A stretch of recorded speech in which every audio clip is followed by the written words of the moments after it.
Magluluto po ulit tayo ng dinengdeng. So, ayan po, nagprito po ako ng bangus. Pinakuluan ko po siya sa sibuyas at saka bagoong. So, pagkatapos po nun, nilagay ko naman po yung kalabasa at saka sitaw. Pinaibabaw ko lamang po yung sahog na bangus.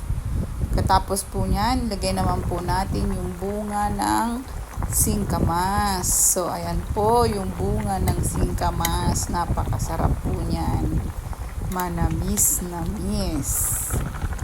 Ayan po yung kalabasa. Medyo luto-luto na po. Pinakuluan ko lang po siya hanggang maluto na po ng tuluyan yung mga gulay na kalabasa, sitaw, bunga ng singkamas. Tapos po niyan, yan, luto na po yung mga gulay.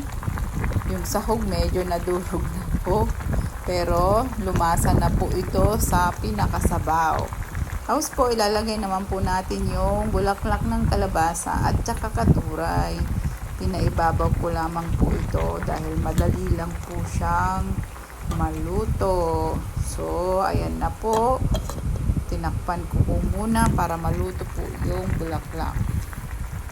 So, ayan po yung ating nilutong dinengdeng na kalabasa, sitaw, bunga ng singkamas, katuray at bulaklak ng kalabasa.